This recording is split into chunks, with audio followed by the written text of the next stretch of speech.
Well, hello, and welcome to the Horror Screams podcast. We are part of the Horror Screams Video Vault website.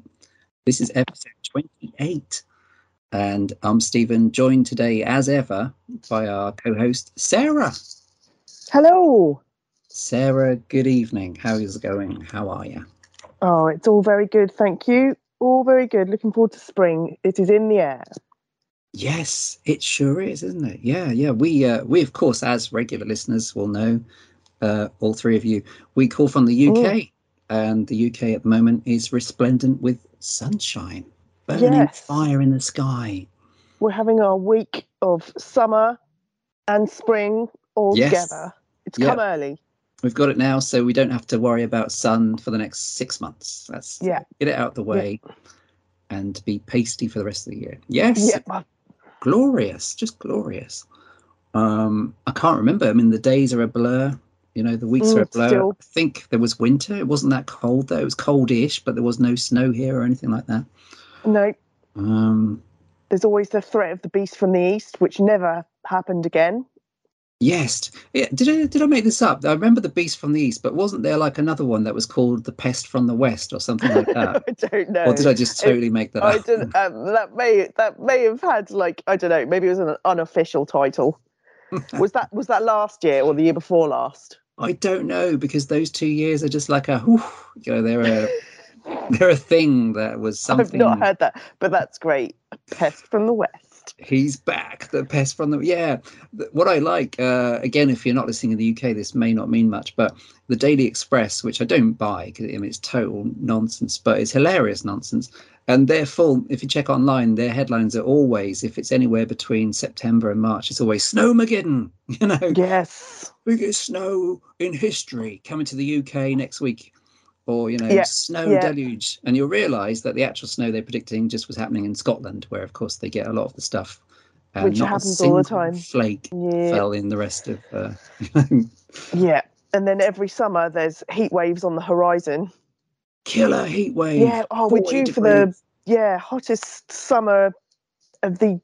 Since records began. Yeah, since records began. Oh, sorry. No, you missed it. It just passed us by. A couple of slightly hot days. Yeah, which is, to be fair, it's enough for us lot, really, isn't it? Because we do moan already. Like yesterday when I was at work, I was like, "Oh, it's too hot." Yeah. Well, just trying to stop myself, but no. Strangers do that, don't they? People you've never met will talk to you in a hot day. Oh, hot enough for you? Well, can you make it colder? I mean, is there a reason you're asking? Yeah. Hot, cold enough for you? 6 months later, of course. Yeah. It's the British obsession with weather. I don't think it's like this in other countries. They just get on with it, don't they? Like no, they just deal with it. I went to Florida, and no Americans in Florida were going, "Whew, geez, hot enough for you?" In an American accent, obviously. Yeah, strange. But then, we've got to have something to talk about, I suppose. There's not much else. Cool. Isn't bread expensive these days? Yes, it is. Everything is. Yes. Sold my house to fill my car up. Yes, the petrol. Yes, things are going on. We've been broadcasting through a pandemic, and now it's, of course, something else going on, which is somewhat depressing. But yes. But the good news is we're not here to talk about that, which is refreshing. Instead, it's going to be something much more humorous and fun, which is the Texas Chainsaw Massacre films. Not all of them, although we will be, giving a wink to all of them, I guess, in some way. But we're going to be focusing on 3 of the Texas Chainsaw films from different eras, all confusingly sort of called Texas Chainsaw Massacre. The original from 1974, the remake from 2003, and from your old pals on Netflix, the most recent one from 2022.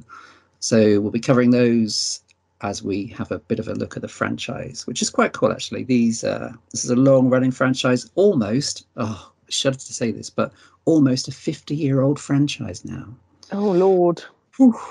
Yeah. Well, exactly. So it's one of the oldest. Well, it's if you think of Halloween, Friday the 13th, and things like that as the kind of slasher franchises, this is the original. This is the longest running one. which is a bit weird to think about, actually. So yeah, that is to come. But first, Sarah, of course, it is our age-old tradition of recently seen stuff what we've watched since the last podcast. So so yeah, I mean, it's been a good month for viewing. There's loads of stuff out there, as always, 6,000 streaming services and 4 hours every time you want to watch something spent deciding what to watch. Oh, I don't know, don't feel like that. That looks too intense. That looks too lightweight. That's got Jeff in it. I don't like Jeff very much. Eventually you watch something and then fall asleep halfway through. But the ones I did watch this month were really good. I mean, I've watched a few. Hopefully this isn't the last month. I've just kind of thinking of these off the top of my head. But I watched James Wan's 'Malignant. Oh, okay. Which came out. It had a proper cinema release probably during some lockdown or something. I don't know anymore. It was last year, I think, that it came out in the cinemas. And James Wan has been on the scene for ages, of course, with he originated the Saw movies. He originated the Insidious movies, which have become huge. And oddly, he has a whole alternate life as the director of big, smashy blockbusters, like one of the Fast and Furious movies, I'm not sure which one, and Aquaman. And there's a second Aquaman coming, which he's directed, which cost, $1 trillion and are very popular with the kids. But he does horror movies on the side. And in between Aquaman movies, he made *Malignant*, which is totally, totally off its tree. It's almost, I was watching, because I wasn't sure what to expect. He did the Conjuring films as well. I forgot to mention those. Oh, yeah. And I was thinking, but I do like a lot of the things he's done. And this is very different to the Conjuring movie. This is a totally kind of bonkers, Argento-ish maybe, slasher movie, sort of. But around, and you think you kind of know where you are with it. And this is how, I don't want to spoil it because the twist is so mental. And you're like, oh yeah, killings, they're killing every few minutes. And then in the last half an hour or so, it goes totally mad.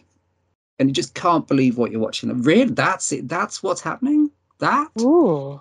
And it's hyper violent. There's so much gore in it, especially in the last 40 minutes. And I actually thought it was terrific. I thought it was terrific entertainment. It got totally slammed by the critics, who I think just took it too seriously. I mean, it is played very straight. So all of the actors, they're treating it like it's Shakespeare or something. They're all giving it the full Ian McKellen dramatic effects. Yeah. And there's even dramatic close-ups of someone, delivering the plot lines, which like, wow, I'm not sure if I should be laughing. I'm not sure. I don't know. But because it's so mental, I assume they're not taking it too seriously. There's a couple of movies that it kind of nods to, but to even mention those would probably spoil the twist and stuff. Oh. But yeah, I thought it was great fun. And I think if you're into a bunch of gore and also just totally dialed up to about 12 on the crazyometer, then you're going to have a good time. It sounds like loads of fun. Also, I'm kind of reading up on it as you're talking about it, and I believe it's set in the 90s. Yeah, I've forgotten about that. Yes, it is. Lots of films set in the 90s. Which we miss the 90s. Makes sense, yeah, because the posters on the wall and it's handy. Do mobile phones exist? Well, that's it, and I think that's the annoying thing about anything when you set it modern. You have to acknowledge, you have to no signal, Yeah. So as soon as you put it in the 90s, I'll just plug into the internet. Yeah. For the 90s, primitive dial-up. But this one, yeah, I truly would recommend it, and I'm annoyed at the critics who just didn't seem to have fun with it. So that was cool. That's unfair. Yeah. I kind of feel that if somebody does, popular critics and stuff do slam movies, you're kind of more intrigued to go, I don't think I believe you. I will like to, try this out for myself. Well, exactly. And horror especially, they've never been charitable to horror. They've growing up, being a huge fan of things like Friday the 13th movies and things like that, you at some point realize, critics hate these, they're reviewing these films like they're expecting Schindler's List, gratuitously violent. Well, yeah, that's the point. Gruesome. Yeah, that's surely the main question is not to review it as a film, but is it a good Friday the 13th film? And if the answer is yes, then it's a good film because that's what it is. rather than, you know, think it's Out of Africa or Sophie's Choice or something. So that was great. Other good stuff, yeah, plenty of it. Jacob's Wife. Yes. Is on Shudder, and a really, really good film. It's by the guy that did a great film which doesn't get talked about much, called The Girl on the Third Floor, Travis Stevens, and it's got a very good cast. It's got Barbara Crampton and Larry Fessenden as husband and wife, which is a weird thing, and yeah, she's like the wife of this very strict pastor, played by Larry Fessenden, stuck in a fairly lifeless marriage, and she happens to meet up with a vampire referred to as the Master, this kind of very grotesque, sort of, I suppose, Nosferatu-ish looking vampire, and her life changes, and, you know, she's actually having a good time. She gets to have fun again in this very kind of stifling existence with the Reverend as a husband. And it goes from there. Again, it goes into areas which you can probably guess, but I don't want to spoil. But it's really good. It's a great showcase for Barbara Crampton, who astonishingly is in her 60s now, but doesn't seem to have aged any time after 1985, which is, of course, extremely annoying to those of us that have. But yeah, she's great. Larry Fessenden is great. There's a weird moment where there's a sex scene between the two of them, which is just a bit weird to watch, because Larry Fessenden's not one of those people you generally see in sex scenes. But the movie is quite funny. It's extremely bloody. Like for a vampire movie, this has massive arterial spray and open neck wounds. It's really gruesome. Cool. But it also just offers, I think, quite an original and interesting take on vampires, and it's half serious, but the humor kind of comes naturally, rather than it being, you know, a spoof or anything like that. It's definitely not a spoof. Right. But she's so good, and the film is really, really awesome at juggling that tone between, you know, this serious tale of a unhappy wife and the humor that comes out of how absurd it is that she's now kind of noshing down on people's necks. So yeah, Jacob's Wife is a really recommended watch on the old Shudder. I saw Ben Wheatley's latest film. I think it's his latest film. He may have made another one called In the Earth, which is okay. I mean, it was shot in the pandemic, so it has all the stuff. Possibly in 2020, actually. Yeah, it was shot in the kind of first incarnation of the pandemic, and it's about a pandemic. It's not about this pandemic, but it's about an unspecified, world-changing pandemic of some kind. And it's a kind of folk horror-ish thing. And I remember seeing a trailer and stuff for it. Yeah, it's got Reece Shearsmith in it and stuff, hasn't it? It does. Yeah. He's quite a big part of it. Yeah, and it's kind of good. I mean, it's good for a while. It's got a lot of dread. It's kind of deliberately paced, and I suppose there's a dash of Lovecraft about it. It's, like we said, it's kind of woodsy, folksy horror where the threat is very ambiguous. The Reece Shearsmith aspect is interesting. It's because as soon as he turns up, because he's Reece Shearsmith, and I do like Reece Shearsmith a lot, it slightly unbalances, because you're watching, it's almost like two different films. It's almost like half an episode of Inside Number 9 and half this moody, kind of strange, trippy, hippie folk horror thing. And the Reece Shearsmith stuff is more fun than the other stuff, but the two don't quite gel. Right.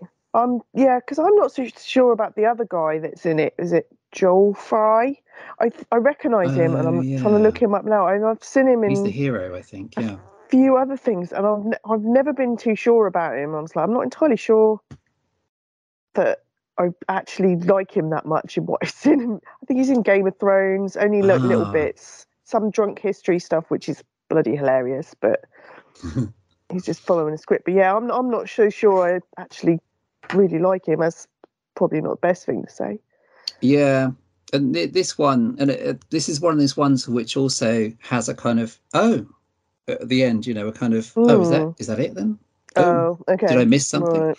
So it builds for a while, and you're kind of on board. Then Reece Shearsmith turns up, and there's a couple of sort of gore gags ish, which you assume are meant to be funny, and then it's all kind of ponderous and portentous again. So yeah, I wasn't really on board with this. I do like Ben Wheatley a lot of the time. Like I really like Kill List. I thought was great.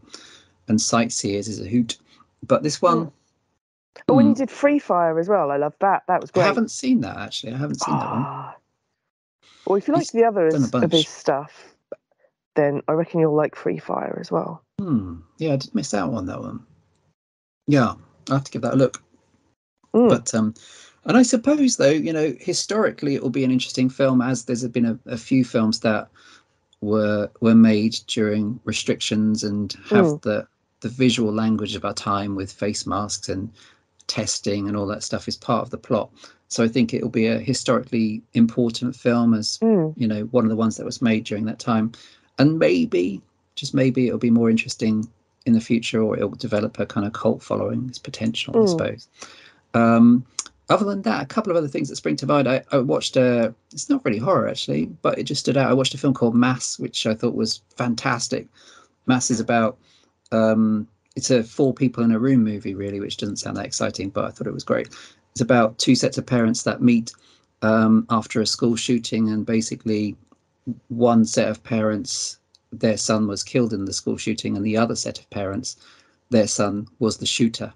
And it's a meeting that they've arranged because they, on both sides, they need to get this somehow to move on and to kind of somehow understand what happened. It's incredibly powerful. It's almost it's evening ruined kind of emotional drama thing, but it's so well acted by people like Jason Isaacs, who's always good and a bit underrated actually.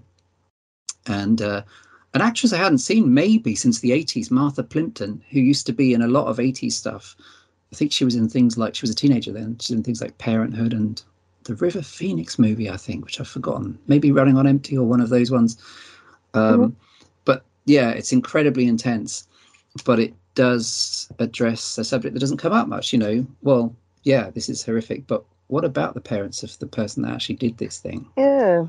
And it really brings that home. And there's an amazing moment where that set of parents says something to the effect of, the world mourns 10 people, but we mourned 11, which I thought was, the whole point of the film, and unbelievably powerful. So that's a recommend, but don't expect to have a good time. And finally, the final thing I watched, which is now on Disney Plus, after what seems like just about a month or so from its cinema release, Nightmare Alley. Which is the new Del Toro movie, which I thought was great. I mean, Del Toro very rarely, I don't think he's ever disappointed. He's done a whole range of stuff. And as you may be aware, Nightmare Alley is a remake. It's a 1940s film noir. It was before that, it was a novel. And this is a very Del Toro-ish film. It has a lot of his kind of regular people in it, like Ron Perlman, great cast. Toni Collette's in there, Cate Blanchett, Bradley Cooper is the lead, and it's really good. I mean, it's long. It's like 2.5 hours long, but that's not that unusual these days. No, unfortunately, we live in a world. Does it have cool monsters and stuff in it? There's no monsters, no, but it is based, at least in part, around a carnival. So it does open with a guy biting the head off a live chicken. Oh, nice. And it starts in the carnival. Bradley Cooper shows up to work there, and gets dragged into all sorts of weird shit. And it does pay off with some violence and gore. It's very definitely a Del Toro film, but it is more of a kind of, I suppose, a slow burn kind of film noirish, twisty turny, who's tricking who kind of thing. It's very, very good. Bradley Cooper's really good in it, actually, as I think he has been in a few things. Yeah, I do quite like him. Yes, yeah, me too. Yeah, he's good in this. It's a tough role, and it does, for a Hollywood film, this does have an extraordinarily dark ending. You're like, wow, this obviously costs a lot of money. They spend, this is a proper big Hollywood film, but this ending is very dark. So yeah, I thought it was great. It's a proper kind of hypnotically gripping thing, and it is on Disney Plus, so it's out there. Yeah, that's probably it, I think. Yeah, wow. It was a good bunch of watching and looking at things. Yeah. What about you, Sarah? That's cool. Enough of me. That's far too much of me. What have you seen since we last met? Definitely not as much as you. I've been very bad at watching stuff, but I have got a couple of awesome ones for you. Nice. I watched finally Black Friday. Yes, I haven't seen this. Yes, do tell. It came out end of last year, I believe, just before Black Friday, funnily enough, I think, in America. And it has a very, very good cast because obviously it has Bruce Campbell in it. I would say it stars Bruce Campbell, but unfortunately he doesn't have a massively main role in it. To be fair, the main kind of character is Devon Sowers. Is that how you pronounce his name? Sour? I guess, yeah, I think so. Yeah, Sour, maybe. I'm not sure. I apologise if I'm pronouncing his name wrong. But yeah, he plays the main character. He was in a couple of good things, wasn't he? He was in Idle Hands and a couple of Final Destinations, or at least one. Yes, and he's back because he's he's in Chucky, the series, the TV series. Ah, yes. Yeah. That's cool. It stars him. It's kind of like it's not exactly very imaginative. It's kind of how you would expect it to be. Devon is a kind of down and out divorced dad who's working in a toy store on Black Friday. So everyone else is enjoying their Thanksgiving and stuff, and him and his co-workers all have to go in to get the shop ready to open in the morning. Bruce Campbell is his manager. He's a bit of a cowardly guy, is Bruce Campbell, but he's quite nice as well. It's kind of hard to kind of dislike him, mainly probably because it's Bruce, but he's quite a hard leader, but he also wants to be your mate at the same time.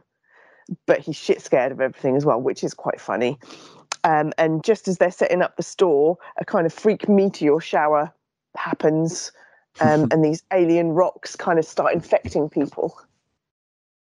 So the staff get infected, and then as soon as they open the doors, all the customers and stuff start getting infected and stuff, and they kind of turn into zombies, which is also really awesome. So you've got Bruce and zombies going around eating people, and it kind of goes on to it kind of has a bit of a strange twist because the zombies kind of change as they go along. They kind of evolve into weird kind of monsters, kind of like vampires and stuff in I Am Legend and things like that. Right. And then they all start kind of swarming together to create a huge mass and stuff. It's kind of cool. It hasn't met with an awful lot of praise from people. They kind of say, it's not very imaginative, not a lot really happens, but it's fun and it's silly and it's jokey, and obviously the heroes always come out on top. There's some heroic deaths and stuff. Everyone left together has to work as a team, and people that haven't liked each other will have to work together and try to save each other and stuff. It's kind of cool in a funny, jokey, silly way. I'm glad I watched it anyway. Sure. And is it got a lot of gore in it? Is it practical gore? It's lots of practical gore. I wouldn't say there was masses of it because it's only a 15. So you see bits, but it's not like heads exploding or anything like that. But there's a lot of blood and a lot of goo flying around. Oh, yeah. And I've lost track. Is Bruce involved in the new Evil Dead, or is he just a producer? No, they're just he's just a producer. Okay. I feel like he'll just pop up at the end like he did in the recent one. Yeah. That's out this year, man, the new one. Yeah, it is. Crazy. It's exciting. It's going to be awesome. I think anything with Bruce in is awesome. Lots of people this was getting slagged off on lots of Bruce Campbell fan pages. Black Friday. It's badly, man. I was I thought you're supposed to be his fans. Yeah, what do they expect? I mean, what do they actually want? I never understood that all the time. Yeah. That's all they want is just him to be Ash Williams forever. Yeah, it's never going to happen. We had a lot, didn't we? He said a million times he's not going to do it. Most of us have accepted that, but there's just a few people that haven't, and they just slag him and anything else off if it's not remotely Ash related. In what other time would we have had the 3 seasons of that show? It never would have happened, in that way. We never would have had that TV show in the 80s because it was too gory, it wouldn't have happened. Still not happy. Oh, God damn them. I know. Sorry. Ridiculous. It's ridiculous. I enjoyed it. I thought it was fun. Cool. I thought it was, it was a good laugh. Yeah, definitely. I'm going to hopefully buy it on DVD at some point so I can rewatch it at my leisure. That's but yeah, that was pretty cool. The other thing I've watched has been a rewatch of another zombie movie, one that I haven't watched. I don't think I actually watched it since it came out. I watched it when it came out, bought it on DVD, and hadn't watched it since. And it is Cooties, or I should probably say it in an American accent, Cooties. What are cooties again? Is that knits for us? I guess so, yeah. Yes, or just germs and germs. Really, aren't they? Yeah. You got cooties. But yeah, that's so much fun. I forgot how bloody funny it was. And I forgot how great Lee Whannell is as an actor. Yeah, he's great fun. His character in that is just absolutely brilliant. Absolutely love him. But yeah, it's like a huge kind of all-star cast for a zombie movie. You've got Rainn Wilson, Elijah Wood, Alison Pill, who I recognise from so many things. She appears as like little supporting roles in things. I'm like, oh, it's her from that and that and that. Lee Whannell, who wrote it as well, also stars in it. Little Jorge Garcia, little cameo from him. He's not in it nowhere near as enough for me. I remember when I watched the film the first time, I thought he was in it more, and then this rewatch, I was like, well, he's hardly in it at all. But yeah, it's so much fun. It's great because considering I don't really like children, it's like for me, zombie children is probably like one of the worst nightmares. That's interesting. Yeah. Oh, it's a better movie than what was that one called? Little Monsters. Oh God, yeah. Because that was half good, and I thought it really went downhill later on. I think that was definitely. The only good thing I remember from Little Monsters is the guy with the sock puppet. Yes, they had some funny moments. Yeah, that's frustrating. No, Cooties is way funnier, way funnier. So many like silly one-liners and stupid things going on. I mean, the place that it's based in has got a stupid name for starters. It's called Fort Chicken. There's a town in America called Fort Chicken. And yeah, it's all fun. It is fun. It's all about a dodgy chicken nugget basically that a kid eats in the cafeteria, turns her into a zombie. The kids all start revolting against the teachers and like eating them on the playground and just attacking them. Right. It has a kind of twist. I'll say the twist on the zombies because obviously it only affects children that haven't reached puberty yet. They're the ones that turn into zombies. Because Elijah Wood gets bitten and he just has a bad case of diarrhea. And then he's over it and he's fine again. But no, it's cool. It's not afraid to show kids getting like beaten up basically. Rainn Wilson has the best job in that. He gets to like take out quite a few children. I bet he was having the time of his life. Rainn Wilson is great. He's worth following on things like Twitter because he's genuinely very funny in real life as well. Cooties is great. It's good fun. But yeah, that's kind of about it for me. I've been annoyingly too busy doing other things to sit and watch stuff. I know there's loads of stuff out there, but God damn it, I haven't been able to watch it. Yeah, there's tons of stuff. Yeah, there's a movie which people are talking about, which is in the cinema, but I'm not sure how long it'll hang out, called X, which is Ty West movie. Which apparently is awesome and has some proper, pitchfork in the eye kind of gore and stuff. And there was also the Foo Fighters horror movie called Studio 666. 666. Yeah. I know people that have watched it. And it's a mixed response. Yeah, apparently it's full of gore as well. It's totally, well in the splatter stakes and stuff. Yay.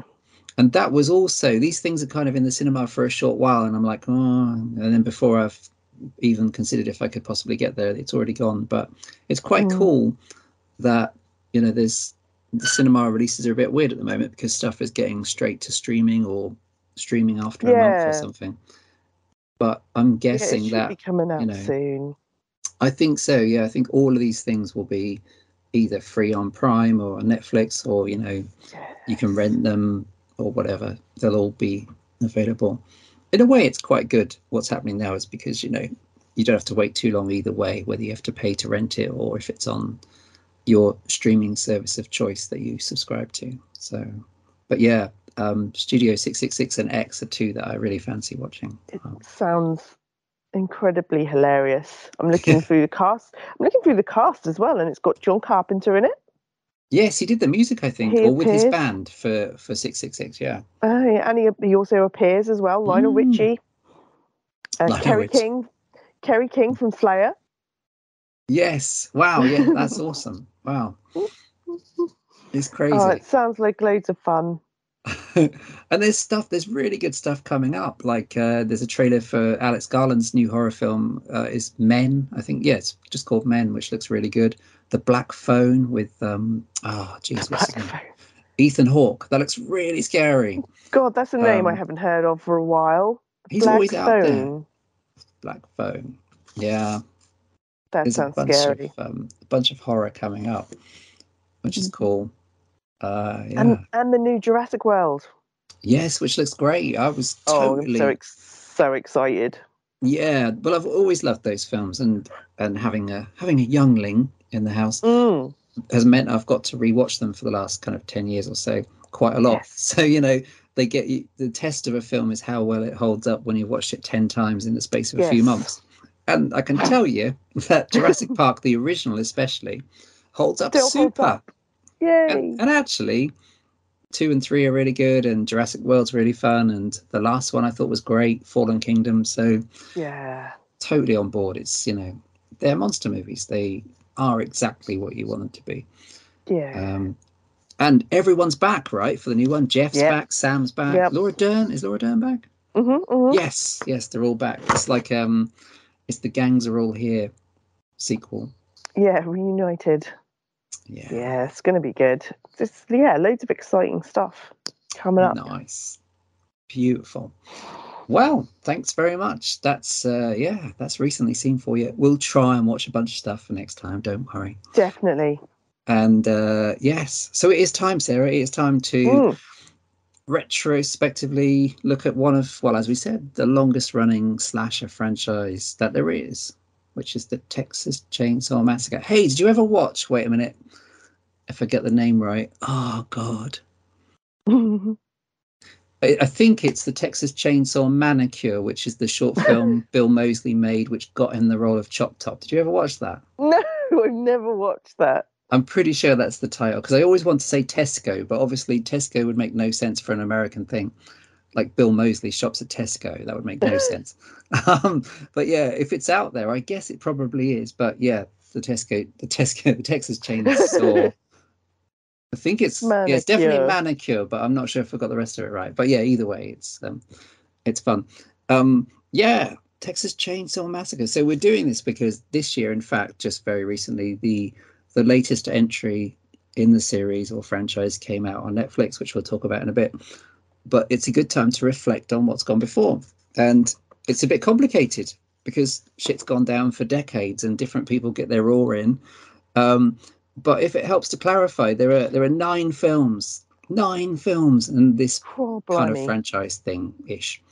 And the timelines are all a bit kind of screwed up as they are with Halloween and stuff like that. But there is sort of logic at work. So if it helps, I think I've got this. I've just got to get it straight in my head. Yeah, I'm gonna go deep in, Sarah. So yeah, cool. So if it helps, Texas Chainsaw Massacre. The Texas Chainsaw Massacre came out in 1974. That's the original. There's a film called Leatherface with Stephen Dorff that came out in 2017, which is a prequel to that original Texas Chainsaw, which is essentially an origin story for Leatherface. Starts out in 1955, and by the end of that one, you kind of have the Leatherface that we know and love. Texas Chainsaw 3D, which came out in 2013, is a direct sequel to the original Texas Chainsaw Massacre 74.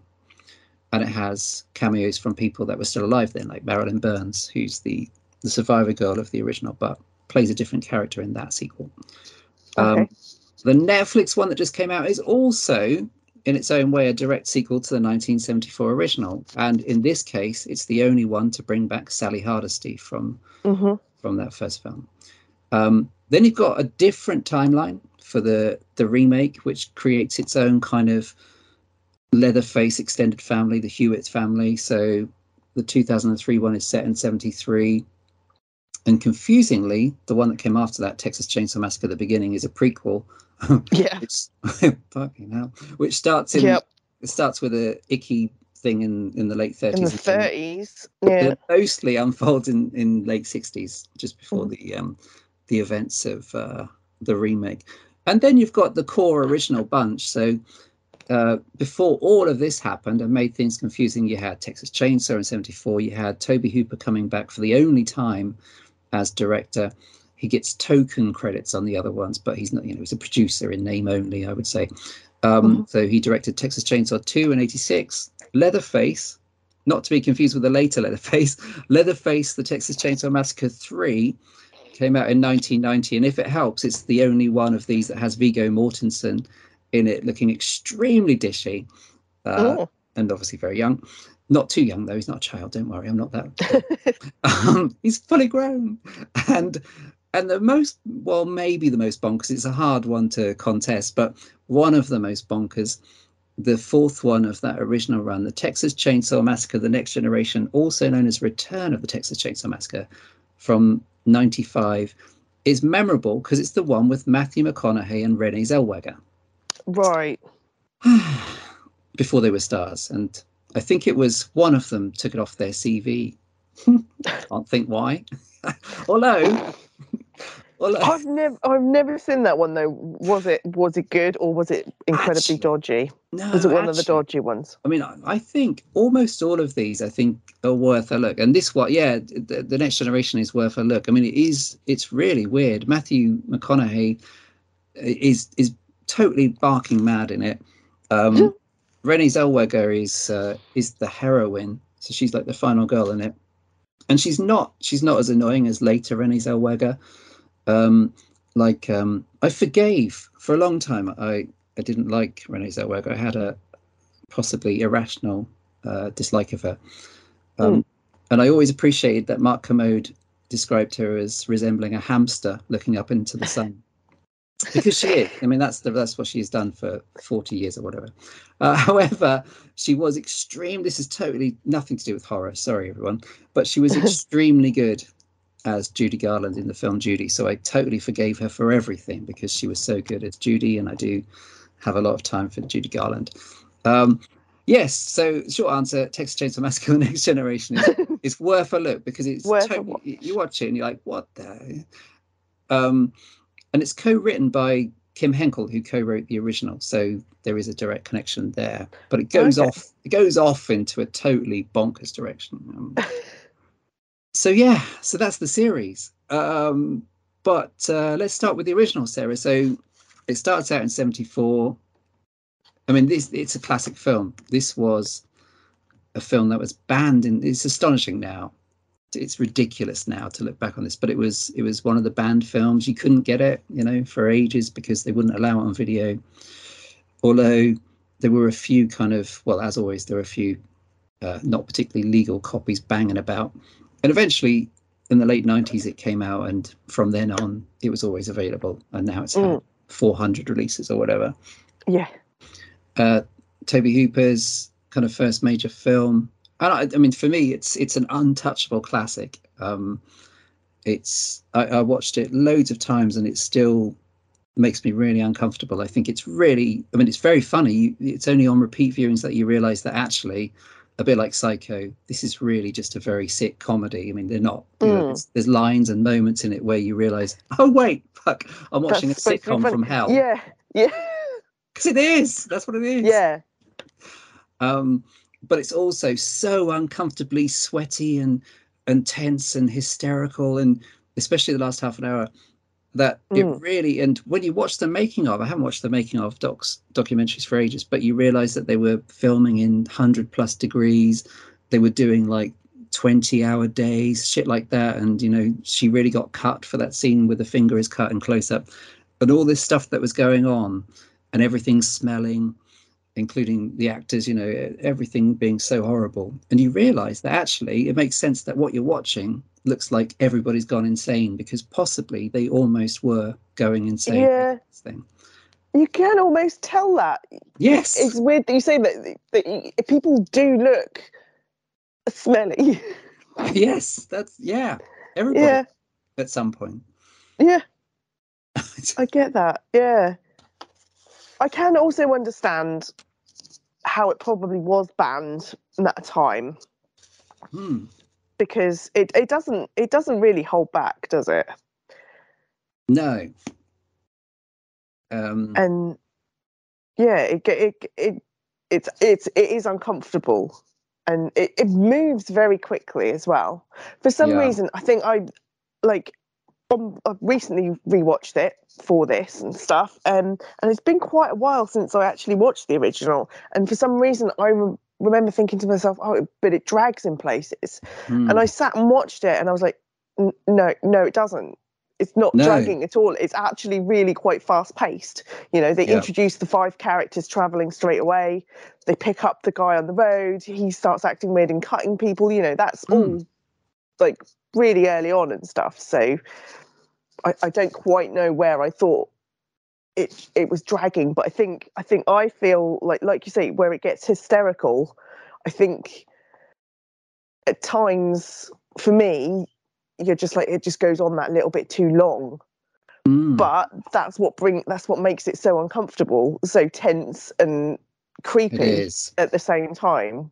You know, whereas I'm thinking, you know, they're just sitting there screaming at each other pointlessly. It's just horrifying. On a rewatch, I'm just like, yeah, okay, I can see why they're doing this now.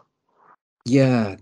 Oh, it's just, yeah, absolutely. And a lot of things change. Like, this is one of the big movies, I think, that you remember things about it that then when you rewatch it, like you just said, actually it's different to what you thought. Like, for years people were talking, and part of the reason it was banned, in a way, people were remembering it as being graphically gory, and it really isn't. I mean, hilariously, they were aiming for a PG gory rating. Yeah, it's the least gory. Yeah, like you say, you just see people like cutting their hands and stuff. You don't have to see her put on the meat hook to know that he's put her on the meat hook. It's worse in that film. Yeah. And let's face it, you know, they could, well, maybe it would have been tricky, but because the makeup effects weren't really there in 74. But had they done these things graphically, this movie would be much more dated, because it would be the fake looking blood and, you know, the dodgy prosthetics. But from memory, I was always aware, when I kind of got into horror, I was always aware of the fact that the BBFC, which is the censor guys over here in the UK, they had the biggest problem they had with it is because there wasn't anything to cut technically, because there was not really graphic gore.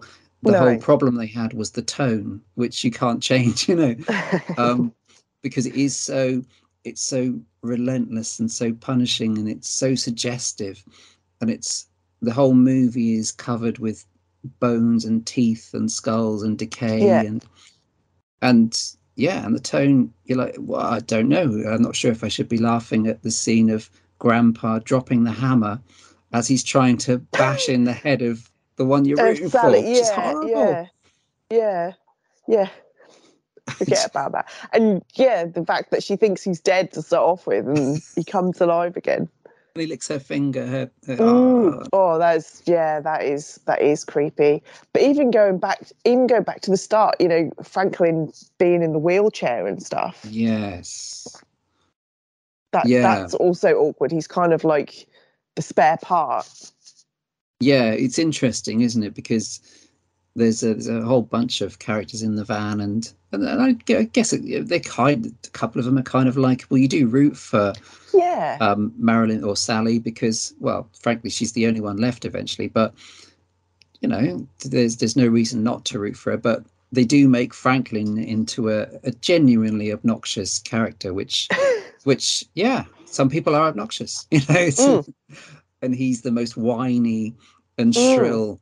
Well, you do will him to be killed, and he is eventually, but he hangs around for much longer than more likable people like I think it's Terry McMinn that gets put on the meat hook. And the guy that gets bludgeoned quite early on. Yeah, they're fairly. Yeah, you kind of likable enough, aren't they? Yeah, they're kind of laid back hippie characters, which is I kind of feel like they kind of go off and leave everyone, but fair enough. Go and find a strange house. Don't quite deserve what they. I mean, oh god, his death is like it's really sudden and really quick, but also quite shocking as well. That's the sledgehammer quite guy. Realistic. The sledgehammer in the face, yeah. That's horrible. Yeah, because the body is convulsing, isn't it, on the floor? Yeah. Yeah, that sequence, which they really we'll come to they really fudged the first appearance in the of Leatherface in the remake. When I rewatched it, I kind of thought, oh, really? But it's such an abrupt sequence because the door slams. Yes, once you've the weird sliding door. You've had the first sight of Leatherface and this, and obviously it's based on slaughterhouse. The whole thing is the humans are the ones in the slaughterhouse rather than the animals, isn't it? So you've got the sledgehammer to the head, the old-fashioned way of slaughtering animals that the characters talk about in this. The family is losing their livelihood because they've found more quote unquote humane ways to kill animals than their way. So they're killing these characters in the way that they were killing the animals in the or hanging them up in the in their own industry. But really hardly a drop of blood. I think from memory that the rare sight of blood in this film is usually the bit where they cut her finger and the scene where Leatherface falls on his saw and it cuts his leg. Yes, at the end, cuts his leg. And obviously, what's his brother's name when they pick up? Oh, the hitchhiker? Yeah, the hitchhiker guy. He cut. You kind of see him cutting his hand with Franklin's penknife as well. That's the moment where you already suspected he might be a bit dodgy, but yeah, he might be a bit strange. Yeah. Yeah, that's Ed Neal. Yeah, Ed Neal's great in that role. The family changes. They do lots of different things with the family of Leatherface in all of these movies, which is one of the things I suppose that they can change and tweak every time and have done. But yeah, I think maybe this original family with the cook, the kind of dad character reappears in number 2. He's great because he's totally mental. Yeah, well, you think he's like the same person there, don't you? Yeah, because he's very dad-like. the friendly guy at the garage. Yeah. Yeah. You think, oh, it's okay, she's made it there. He'll look after her, and you're like, no. Yeah. He's actually the one you want to be avoiding because, like, Leatherface wouldn't even come in. Oh, it's even because he's kind of chummy and he's middle-aged, but he's hitting her with the broom, which I always found really uncomfortable because but also funny at the same time. It's fun, yes, because it is that weird thing of relatable. We all kind of know what it would feel like to be hit with a broom repeatedly. Once baby's okay, but repeatedly, fuck, ouch, But then it's also slapstick. In proper anger. So yeah, I don't know. I was struggling to think of any other horror movie, especially this. Means it hurts me to say this, but this is now an old film because it's almost 50 years old. To me, it still feels quite new, which is ridiculous. But yeah, so this film is now older than the old black and white Universal horror movies were when I was watching them in the 80s. That's how shocking that is.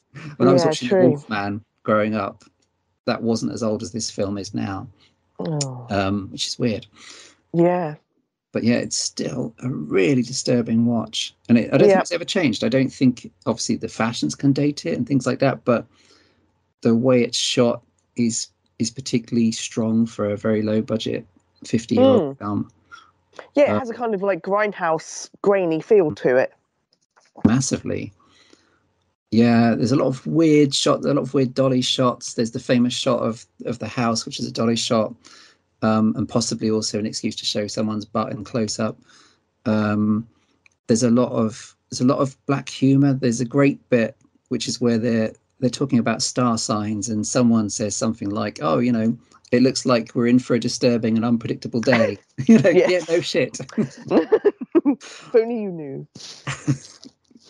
I think the opening is one of the greats. Like, the opening is fantastic, which is you've seen this quite a lot since, but I guess there was the occasional horror movie that did this, but I think this is the first one to do it in this way, which was the documentary style opening with The Crawl, and the voiceover is John Larroquette, who actually is, strangely enough, as it turns out, has been a constant presence. He did the voiceovers for number 2, the remake. He's back for the 2022 voiceover as well. So the one constant is the narrator, which is kind of weird. But yeah, so there's a kind of fake documentary opening which places it in here and now, and I suppose at the same time nods to the fact that Leatherface is very loosely inspired by Ed Gein, which back then was a relatively recent horrifying case in the late 50s. So yeah, the sound effects, man, the sound, very haunting. Yeesh. Again, it's kind of sparse on like actual music, isn't it? Yeah, it's more like noise, sound design. Yeah, which is great. I love that kind of stuff. Yeah, I always was quite interested in experimental music, which this is. It's not, there's no melodies or anything. It's kind of noise. And I got into industrial music and things like that very much in the 90s. And this is that kind of thing. It's that kind of, let's use a bunch of actual instruments and then anything that we can get to play a sound. Or household, inanimate objects to make music or make sounds. Yeah. And from what I understand, I mean, obviously the relentless noise, some of them are obvious, like not just the screaming and the cackling of fucking everybody in the house except for her, but the chainsaw, but also embedded in the sound design is squealing animals and things like that, which you kind of notice on repeat viewings. Yeah, it's more of a subliminal thing. Yes. Yeah, absolutely. Yeah. Yeah, totally bonkers. I suppose we do. I mean, certain elements always makes me think of, this makes sense. This came after Night of the Living Dead. So things like the use of news reports, which of course is a big part of Night of the Living Dead, which just adds to the sense of, we're watching, this is almost real like life. A documentary. Yeah, exactly. Yeah. The news reports are all about grave robbing and terrible things, murders and suicides and building collapses, which just kind of creates the sense of a world that's kind of a bit broken, in which this kind of family can actually exist. I think it's just incredible. What about Leatherface in this? I think he's terrifying. I mean, it's, depends what scares you. I think he's kind of strange and kind of endearing in a way. Obviously, to start off with, he's very terrifying. Seeing him bursting out of the doors, hitting someone in the face with a sledgehammer. The whole bit where Sally Hardesty, is it Sally or is it the girl before that who goes to run out? No, it's the girl before who goes to run out, and he just grabs her just as she gets out the door. Yeah, that shit's scary, But then when he's in the house with the Gary from the garage, who I'm assuming is his dad or his uncle or some kind of family member. Yeah, I'm never sure. And his brother. Yeah. He makes the weirdest, like, little whimpering noises, and you actually almost feel a little bit sorry for him. Yeah. Making his kind of weird little pig noises and squeaks and squeals isn't quite the kind of noise that you thought he would make.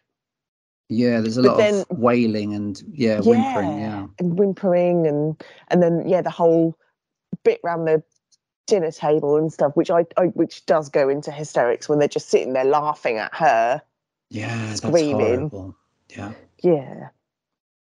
But then he kind of comes back, and he gets so angry at himself because he's let her get away, and he cut himself in the leg with a chainsaw, and that whole bit at the end where he's just really angry and he's just throwing the chainsaw around and stuff. That's kind of him back to being scary again. So I think he kind of goes through phases. I think looks wise, for me, I think some of the other in the newer Texas movies are possibly slightly more, I don't know, just slightly more scary, just because they're bigger. I mean, Gunnar Hansen, who played him, was a big fella, And you can tell, when he's standing next to other people that he's a big fella, but he's not kind of like the superhero. They try to make him look too big, larger than life, don't they? In some of the newer movies. Oh, massive. Yeah. He looks like he's played by a wrestler or something. Kind of like the same kind of way that Jason kind of went in the Friday the 13th movies.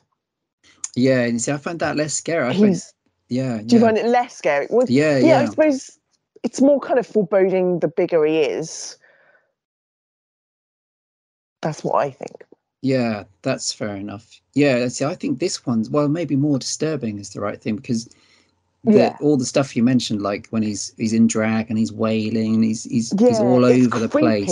It's very distressing. Unhinged rather than just big and built like a brick shit house. Yeah, and I think it was, I think Gunnar Hansen talked about like researching for it and visiting psychiatric hospitals and things like that. And that kind of makes sense because, I mean, the rest of the movie, you get a sense that everybody's going insane, including Sally, which clearly she is by the end. She's totally lost it. She's lost it. Which I would be the same, But yeah, Leatherface in this one, different to the later ones, who are much bulkier and, could rip your head off probably. There's a sense that he's lost control. He is, like you said, very unhinged. Who knows what he could do next. He's very sympathetic at times, but other times he's extremely unpredictable. Yeah, you wouldn't trust him to look after your cat while you went on holiday. Just off for a week. Oh, Leatherface. Don't forget to feed Fluffy. Please feed Fluffy. It's terrible. Fantastic. Yeah, it's strange really, because it's the only time he played Leatherface, and there was lots of bitterness, I think, about him going for the role in the second one and them refusing to pay him what he asked for. I think he was asking for more because he was the originator of the character and felt it was worth that. So he never got to play him again, which a bit like, I suppose, the whole Jason Kane Hodder thing when he was booted out of Freddy versus Jason. There's a lot of kind of bitterness there, which makes sense, but yeah, it's he's the original and the best. Yeah, I would say so, easily.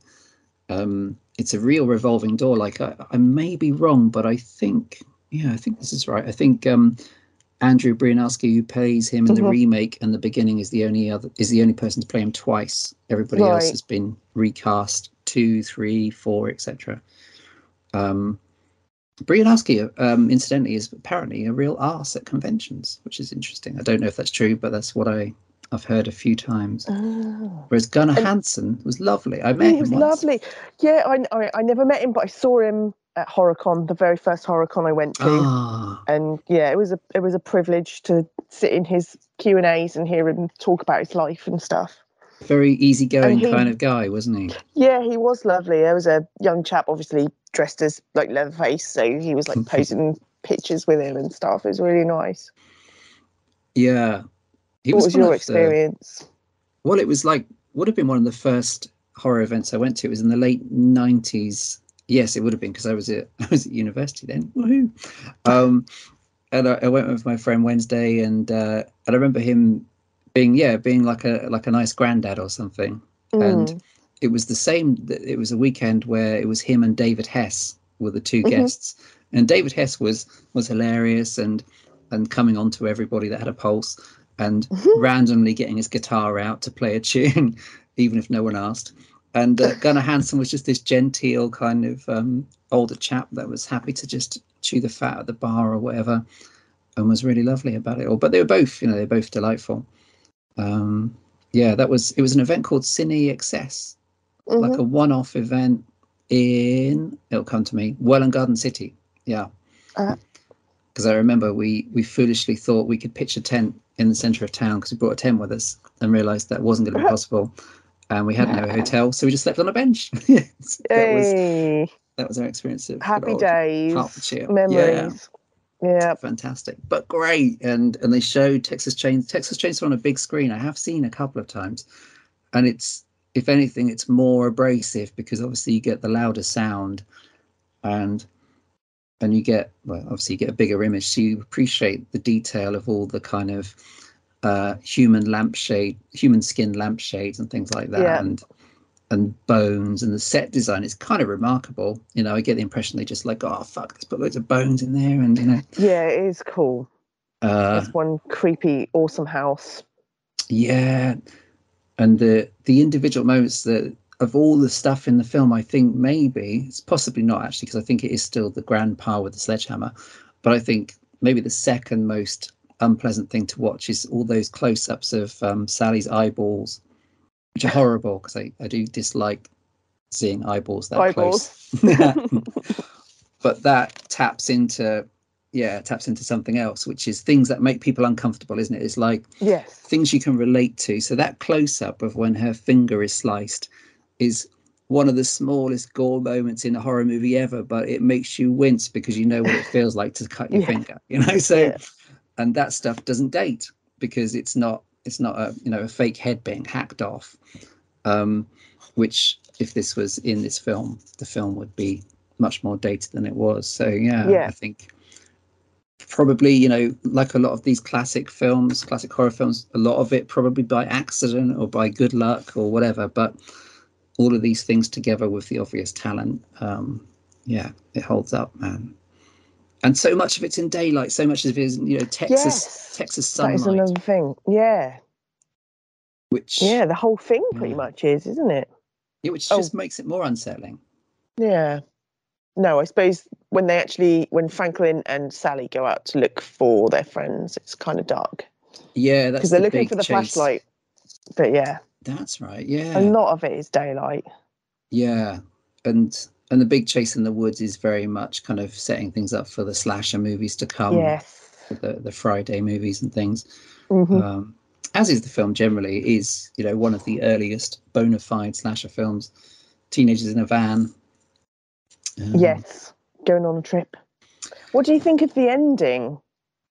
Oh, the ending. It's very abrupt, isn't it? Yes, incredible. Yeah, again, it's the thing that really not upsets me, but really I think is harsh and horrible. She's gone bonkers. She's totally off her tree now. She's survived, but at what cost is the question I always think. And the iconic shot of Leatherface, and then you're right. The most powerful thing is how you had about half an hour of really abrasive noise, and then suddenly there's pretty much silence, isn't there? Because it cuts to black. Which is almost a relief because it's been such an assault without being gory. It's been kind of exhausted. It's totally exhausting. And, I mean, however would you have felt if you were those motorists on the road at the time? Yeah. All of a sudden, these crazy people come running out from the side of the road, getting chased by a guy with a bloody chainsaw. And well, there is that truck driver, isn't there? The truck driver that he just whips out of the truck. It's like, he kind of parks kind of off the side of the road as well, and they kind of go back into the cab and then out the other side. Shit, he's coming. Yeah, what on earth? That truck driver got off lightly, but it's just astonishing. It's one of those ones that's a classic for all the right reasons. And Tobe Hooper always kind of got judged by this one. There was always a sense of everything he made was reviewed grudgingly with that.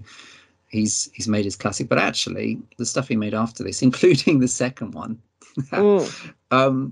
I do think in some cases came quite close to capturing the second Chainsaw movie. I do think at times is pretty much at that pitch of insanity.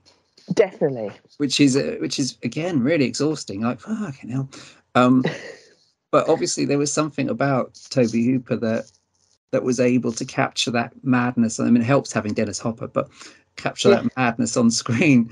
Did you say we'll just mention this briefly, but did you say you rewatched number 2, Texas Chainsaw 2? Yeah, I kind of had to. When I watched the first one, I was like, I was like, no, I'm going to have to stick on. It's going to have to stick on 2. Going to have to stick on 2. It's just bonkers for so many different reasons. We've just seen so many different ways to the first one. It's like, the first one was creepy and atmospheric and hysterical. This one's hilarious, slapstick. It is. And just crazy. Oh, it's fantastic. Do you like it? I think it's great. Yeah, I think it's so much fun. It uses like one of my very, very favourite tunes, Oingo Boingo tune at the beginning. I freaking love that song so much. Oh yes, that's at the start, the really start, right? With No the One Lives Forever. Yeah. I absolutely love that song. And it's so fitting. It just works so well with the crazy guys in the car, and I like the way they try and poo-poo. They don't really poo-poo the old one, but they say, "Oh yeah, no, it all got cleared up in the end." Yeah. But occasionally in Texas, we hear of these chainsaw-related murders, but we don't tend to relate it to the previous story. Did you notice? Because the one point at which I always remember is that the narration at the start is a bit like, it's the same guy, but it's a bit like the narration from the original On Speed, because it starts very, and Sally was committed to an asylum, and then it starts speeding over. What the? The narration, even the narration, has gone mental. And there's a sense that from that very moment that, like you said, this is entirely, whereas the original, I think, was probably partly a black comedy. The second one is totally almost as much as Evil Dead 2 differs to Evil Dead the original, is puts its foot through the floor and goes insane. And also with the second one, I always assumed, maybe he said this, I don't know, I can't remember, but I always assumed there was a sense of, with the original, he realized that people were horrified by stuff they hadn't seen, because it was all by suggestion. But I always thought with the second one, he's like, well, fuck this, I'll give it to them. Here it all is. It's all out there now. It's nothing's suggested. It's all on screen. Yes. Oh man. It's so fun. And we were kind of talking about this earlier, weren't we, before we started recording, but we were saying how Texas Chainsaw Massacre 2 is the only Texas Chainsaw Massacre movie that mentions Leatherface by his name, Leatherface. Yeah. Which I think says a lot. Yeah. Yeah. He's not called that in any of the other films, and yet it constantly happens in 2. Yeah. Which almost makes sense of it, this one's for the fans kind of thing, because you're calling him Leatherface, so we're going to call that makes sense, I suppose. And we've just kind of like hyped up the family to the max. The crazy half brother is now Bill Moseley with a metal plate in his head. Really bad teeth, a metal plate in his head, and he has to kind of like keep scratching it with a hanger, which is just creepy, and it makes your skin crawl. Which carries on the theme of things that seem small but actually are almost impossible to watch and listen to. I remember watching this with my dad back in the day. I don't think he was a huge fan of these films because they aren't for everybody, even though my dad likes horror films. But I remember him having a real problem with the coat hanger thing, and I totally get that because it's so abrasive, it's so unpleasant. And it's his entire character is captured by that thing of picking bits of scalp from his. And eating, doesn't he eat them as well? I was going to say that, but I couldn't remember. Yes, he does. I love the fact that he's a Vietnam veteran that's got this metal plate in his head, but his dream is to create a theme park called Namland. It's what the public wants. What?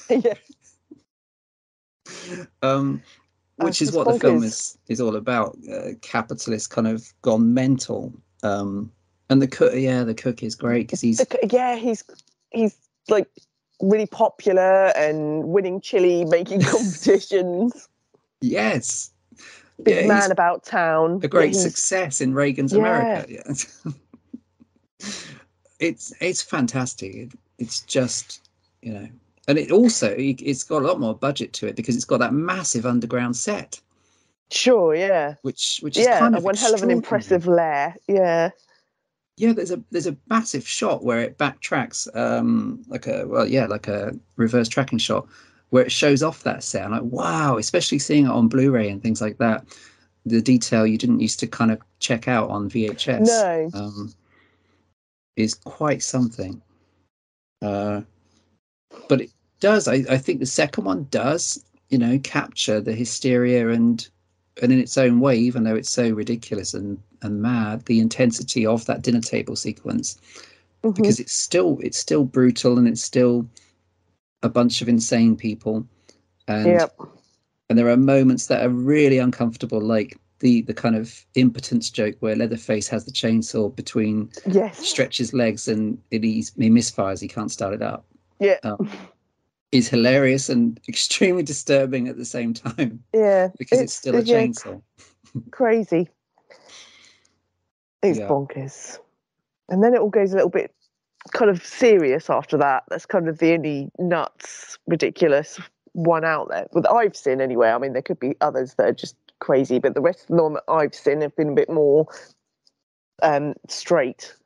Yeah, and you know what? Well, actually, I would say it's worth checking out the McConaughey one.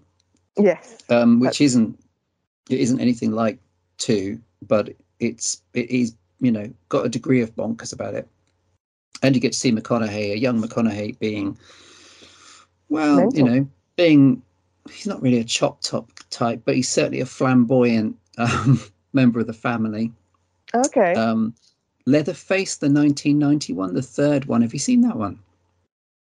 No, I've seen the newer Leatherface. Yes, got it.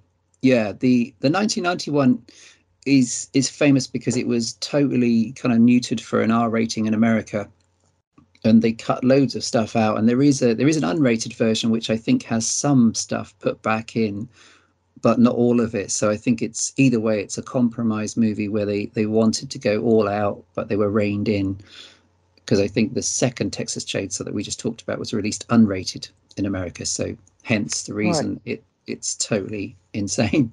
But it's still interesting because it's got young Vigo in it. They add to the family. There's a kind of hammer throwing little girl as part of the family. There's a granny with a voice box thing, talks out of a voice box.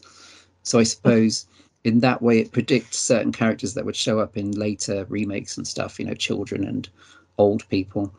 And it's got Ken Foree in it as well. Woohoo. But it's a little flat. It's it's the first one that Tobe Hooper didn't direct, and it is a little flat, strangely. It doesn't quite work, and possibly that's because it was cut and changed about so much, I guess. But you're right. I think maybe, and I will be a champion of this in a short while, maybe the most recent Netflix one does a bit towards thinking, screw it, let's just throw everything, let's throw all the shit at the wall and see what happens. And that's possibly why I like that one more. But let's go to where we get really serious again, because it's the early 2000s. And we've been through nothing's funny anymore. We're serious now. We've grown up. Yeah, exactly. Yeah. We've been through the Scream movies. They've gone now. We've been through the remakes of Japanese horror films with croaking black-haired girls. They've gone. And now we're on the remakes that are all serious, and they all look green for some reason. Why do these films look green? They're all, that's a good point. Yeah. We've taken all the colour out except green. Yeah. And we come to, if anyone's listening at home and needs an easy way to know which one's which, because there are 3 movies now called Texas Chainsaw Massacre with no number or anything. So the easy way to do this is the original 1974 is the Texas Chainsaw Massacre with chain and saw. Yes. Yeah, separate words. 2003, the Texas Chainsaw Massacre. So no gap between chain and saw. Yep. 2022, Texas Chainsaw Massacre. No the. So there is a difference. There we go. So unlike Halloween, and Halloween, and Scream, there is at least a distinction in the films with the same name. Differentiation. Texas Chainsaw. But I'm sure there'll be another one which will, Tesco Chainsaw Massacre is coming next year.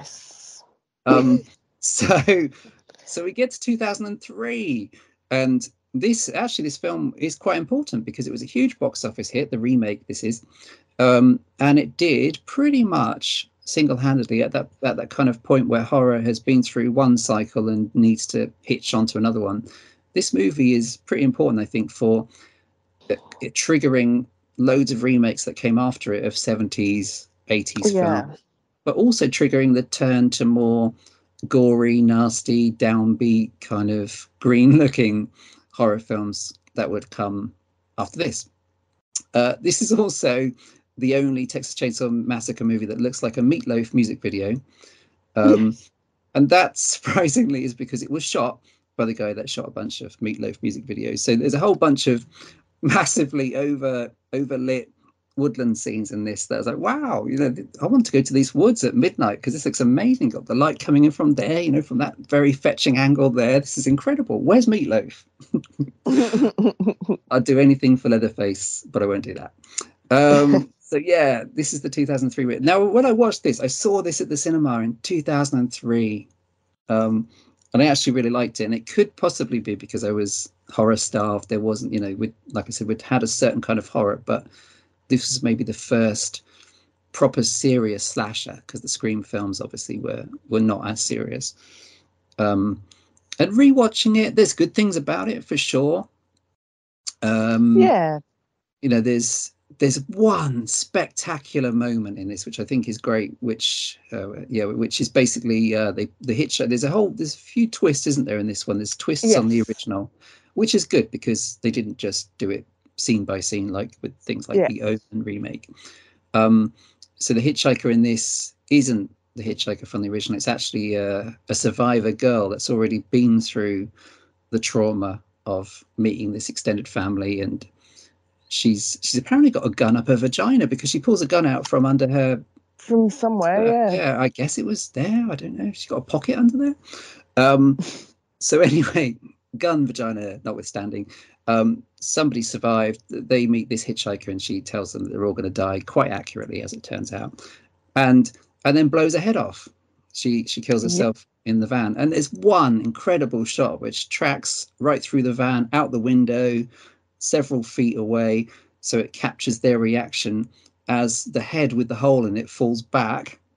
The camera travels through the wound, and it's incredible. I guess there's CGI involved, I don't know, but you wouldn't know it because it's such a magnificent shot.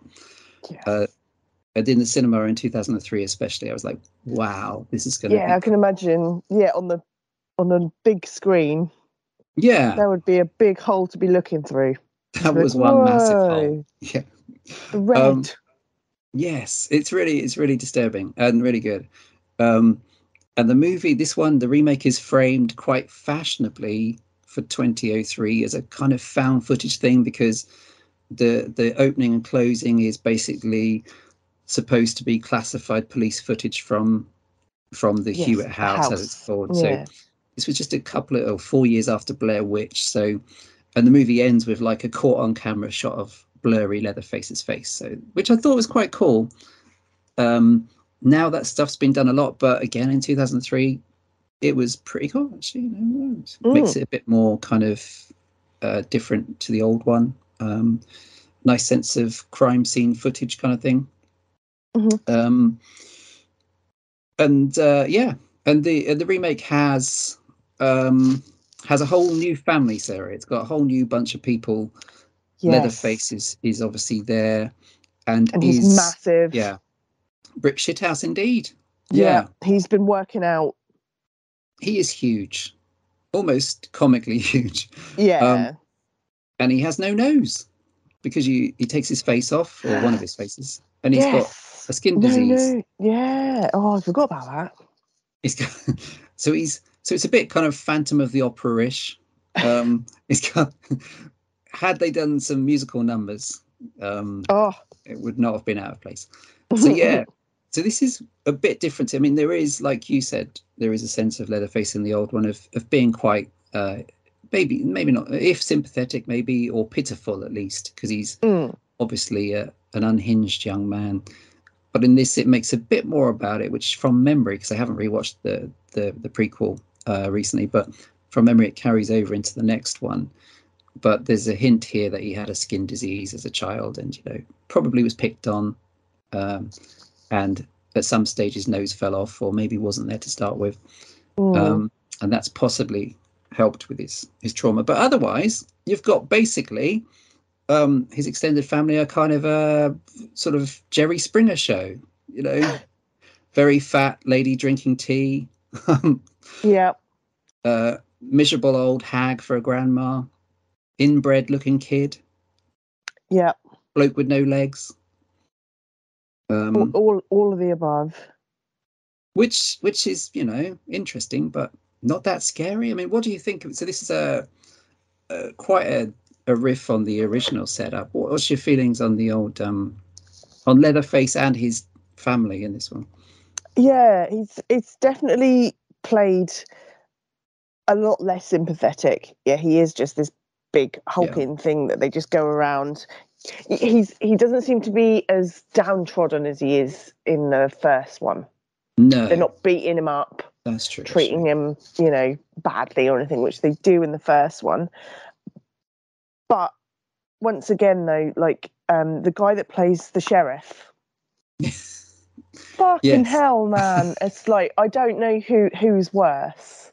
And at times you think you'd be like I'd rather just be chased through the forest than traumatized and shouted at by Sheriff Hoyt, because he is scary. Well, he's nasty. He's so nasty. I think I would rather take on Leatherface. It is meant, he's the other, because the other traumatizing bit, like you say, you know, the whole bit about the hitchhiker committing suicide in the back of the van is like one of the most shocking bits of the film. But the second most shocking bit for me is when he has the guy in the back of the van trying to do the same thing to him. Yes, that's disturbing. And yes, you know, he's threatening him and intimidating him, and you know, trying to get him to blow his brains out. That's right. Yeah. He does that whole thing. Yeah, he is really creepy. It's like I don't quite know that I like the Texas Chainsaw films that do incorporate the family, because we'll go on to talk about this for the newer one. But I think it's more scary, more intimidating when the whole family is there, because it's not just Leatherface that makes that film. Yeah.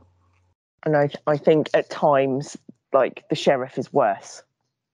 The sheriff is weird. The sheriff seems to be in a different film, though. I mean, he's played by the drill sergeant from Full Metal Jacket. Full Metal Jacket, who was bloody scary anyway.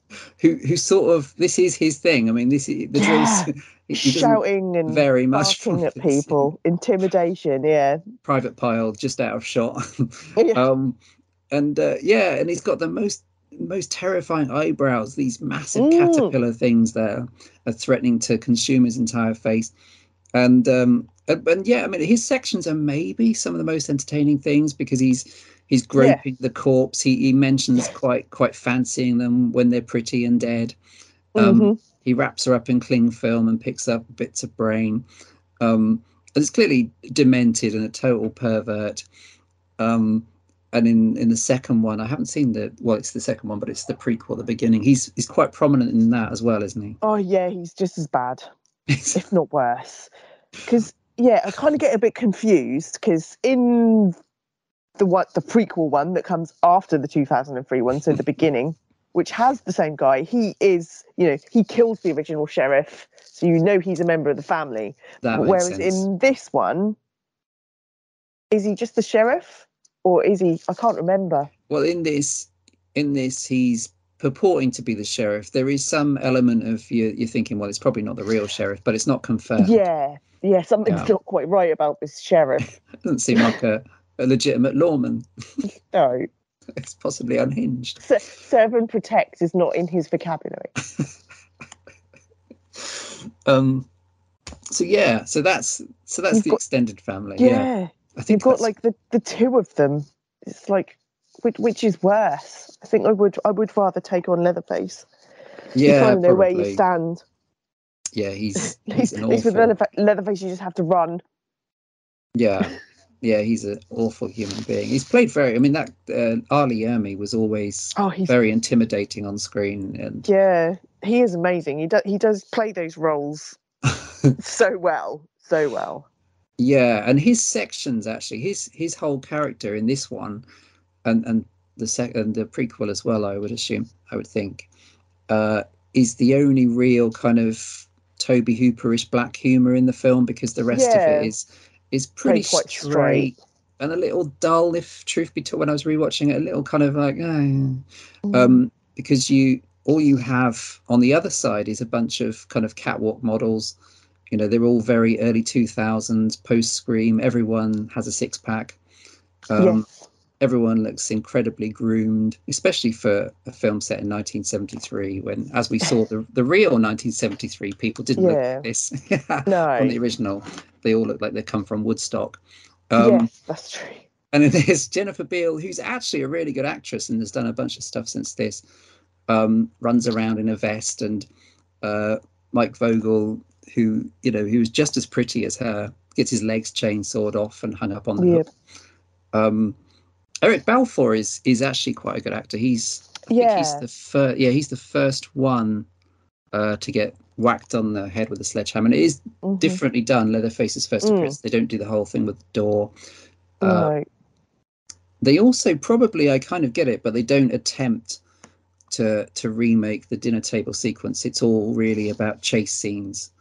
And the meat hook. They do the meat hooks. Yes, very prominently in that one. Yeah, it's gorier, so you see the hook in the flesh and stuff, and they tried to take it that little bit further by actually showing it all. Yes, and you see the guy's leg coming off. What's interesting though is that there is a lot more gore, and the chainsaw has a lot more action, but it's nowhere near as tense or disturbing. It's just a big, large man with a chainsaw. Yeah, you kind of get a bit numb to it, don't you? Yeah, there's not. Oh, here really. He is again with the chainsaw. Yeah, and it's interesting. But the meat hook bit is good. Yeah, that's quite and I do think the stuff with the hitchhiker in the van is really good. And there's a horrible moment where one of the girls, after that sequence, freaks out because she realizes she has like a bit of her brain on her shoulder, or blood and gore from the which is a horrible moment of almost relatable, unpleasantness. Like, wow, that must be awful. But otherwise it's a thing, and it's very slick, and yes, it does look like a music video from the 90s. And it's just, it's good, but it's just kind of totally lacking that edge. And I think the key thing as well, which totally changes it, is that Jennifer Beal's character is basically Buffy. True. Because by the end, she's done it. She's got away. She's not really looking like she gives much of a shit. She's rescued the kid, but she's not traumatized. Yeah, that's just the thing. Yeah, exactly. She has Poor fantastic old Sally. hair. Yes, poor old Sally is like driven down the road in absolute hysterics. Yet she has to rescue a kid as well. And like you say, she still has her hair in a fairly, normal ponytail. A bit of sweat. But I quite like her as a character. They're not wholly unlikable, are they? No. Whereas sometimes from that kind of era, you're just like, I just hate all of them. Oh, for sure. Yeah, for sure. Some of them are quite relatable, and they're not horrendously obnoxious. Yeah.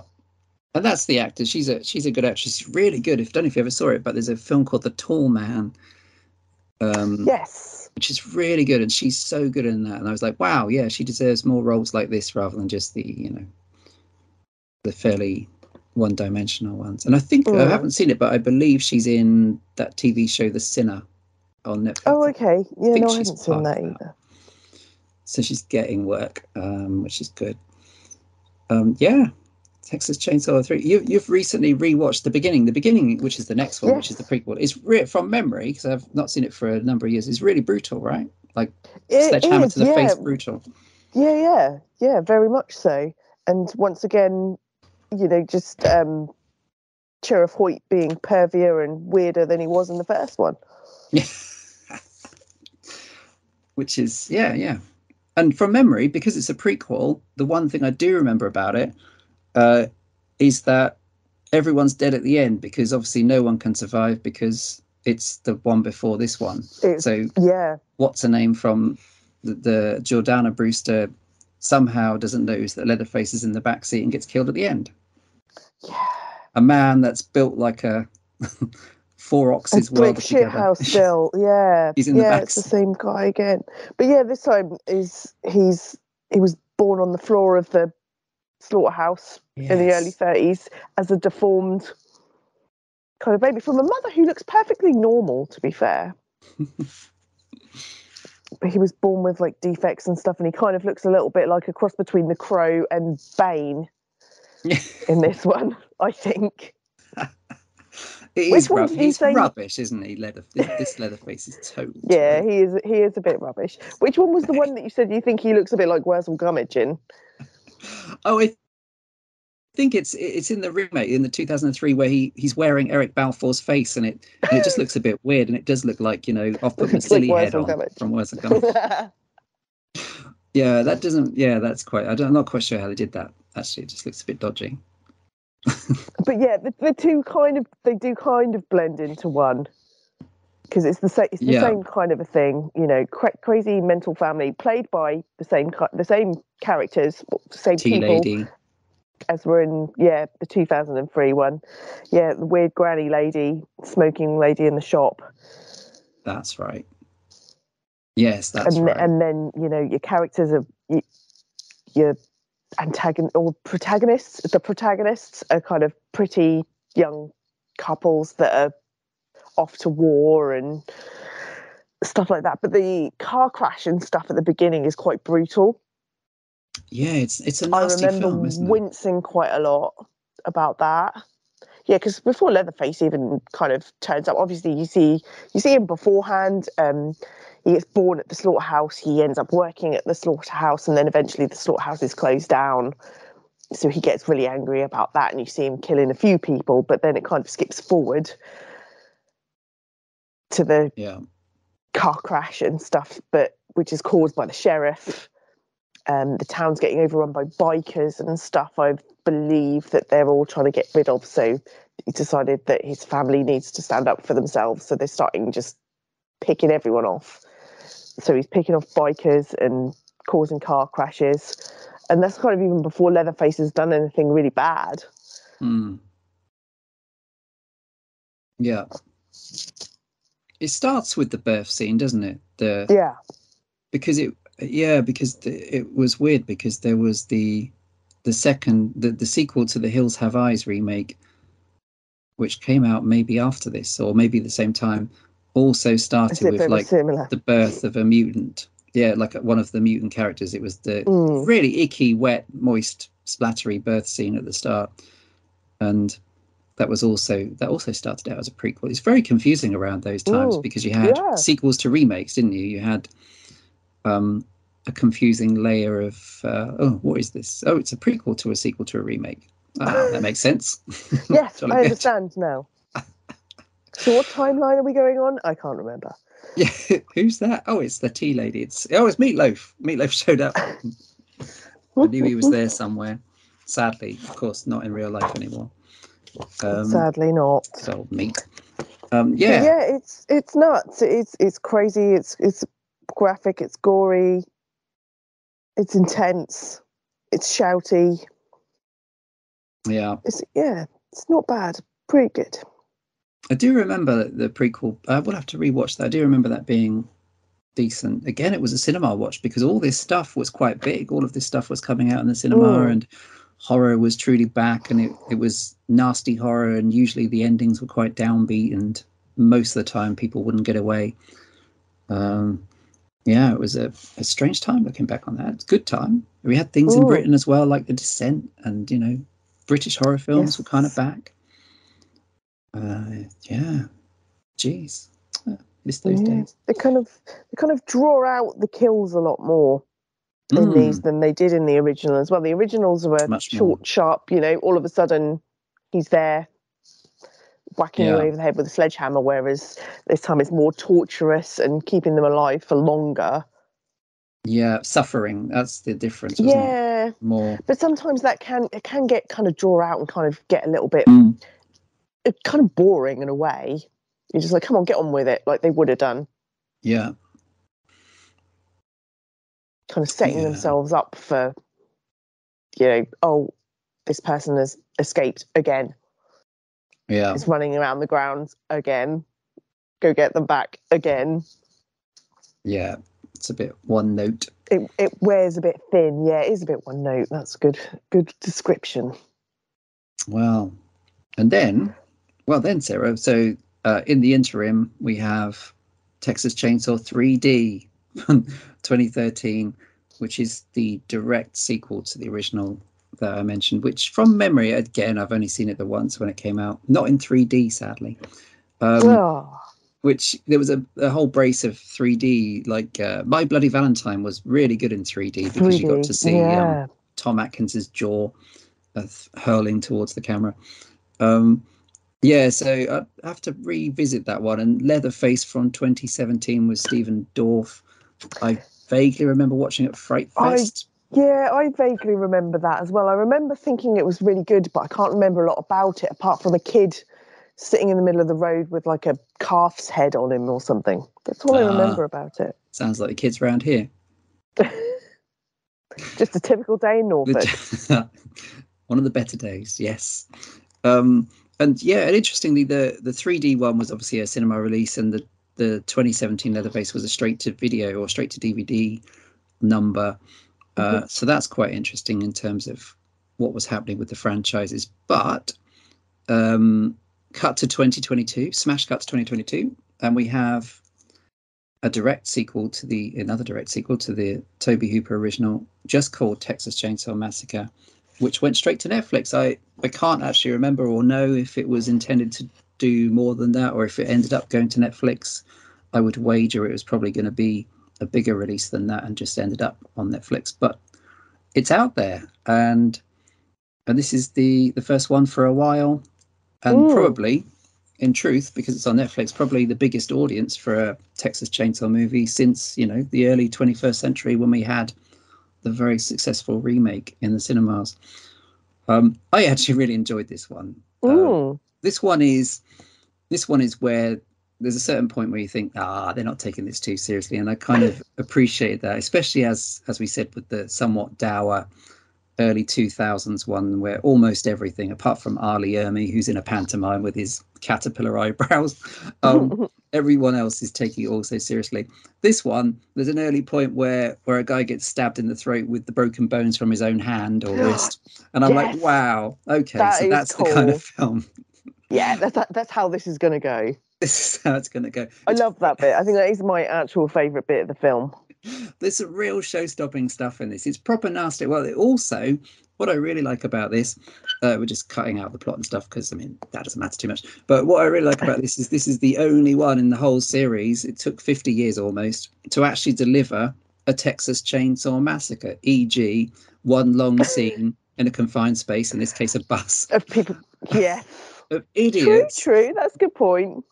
None of the others have done it. There's been chainsaw kills for sure. Some messier than others. No, you're right. There's not actually been a true massacre to actually see.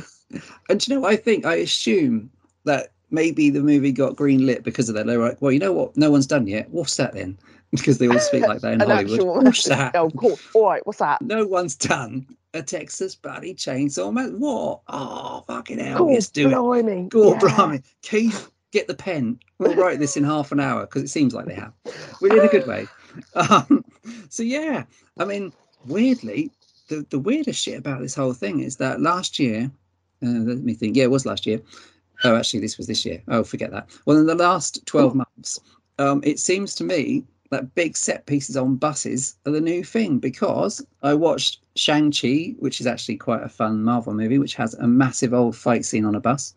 I watched the Bob Odenkirk, the hilarious Bob Odenkirk kind of action movie Nobody, where he's a kind of ordinary guy pushed too far, and he takes out a bunch of punks and nutters on a bus, also on a bus. And then turns out this is Texas Chainsaw on the Buses Massacre. Yeah. So I'm looking forward to There is a theme. I'm looking forward to the X1 from Dereham to Norwich being in a film sometime. Absolutely, yeah. Nightmare on X1 Street. So So this has got a lot going for it, I think. I mean, they bring back John Larroquette to do the narration. Which quite cleverly at the start sort of intertwines with a true crime show about the case of Leatherface, who they, or whatever they're calling him, on the TV set. There's some nice detail. Like I like the fact that there's the gas station that's selling chainsaw corkscrews and souvenirs. Yeah. Which says it all. There's some attempts at kind of serial or making it timely, isn't there? Like, I do like Elsie Fisher is one of the main actresses who was in Eighth Grade, one of my favourite films of recent years. But she's playing the victim of a school shooting, and there's a sense, there's a ghost town. It's set in a ghost town where there's still a Confederate flag flying, and there's a sense of so we're kind of in Trump era America-ish. And on the bus sequence, of course, you have a very 2022 sense of total inbreds accidentally capturing their own deaths on their own phones. Yeah, on the phone. That is, yeah. I mean, yeah, for you not to appreciate that, I think everybody kind of cracked a smile when you stand there watching from like Leatherface's point of view, a bunch of people just holding the cameras up at him. Like, it's not happening to them. Yeah. And the fact that he just, I mean, obviously it's Leatherface, he wouldn't give a shit. So he's just ignoring them completely and just mowing them all down in horrendous ways, which is brilliant. I did like that sequence. Yeah. I mean, the gore is fabulous. That first kill with the wrist bone and stuff, that for me, that came out of absolute nowhere, because you kind of lulled into a false sense of security. Something's probably going to happen, but you didn't. That was like the last thing that you thought was how that was going to go. Stunning. Yeah, absolutely. And I because you never know with any of these things, how far. One of the main questions is, is it going to be that gory, or are they going to do a different approach? You see that, but you're like, oh, okay, yes. It's that. Yeah, the gore is going to be great. It's mad. There's a really quite harsh sledgehammer bludgeoning where you see the head being kind of mushed. Yes, the lovely Richter character. Yes, that was another kind of shock, because they kind of introduced him as, he's a handsome, good-looking, moody, grumpy old cowboy type thing, and you think he's gone into the house to help her. He's going to be all right. Nothing's going to happen to him. He might have like a few, I don't know, like stabbed in the arm or something like that. But no, he's gone. They kill him off. Yes, and do you know what I liked? That was quite clever, and that was quite bold. I enjoyed, even though I was like, oh, the really handsome one's gone. There's no one nice to look at now. Actually, yeah, that's a drawback. But I do like the fact that it set things up that you thought, oh, this is going to be that, and that will happen.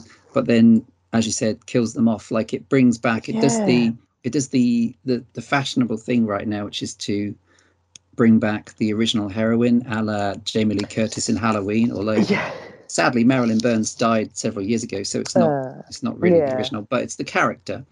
Yeah. And she's back, and you think, oh, right, so it's going to be the three women of different generations that will successfully hack up Leatherface. Yeah. But in fact, no, because survivor pensioner doesn't quite work out. She doesn't make it.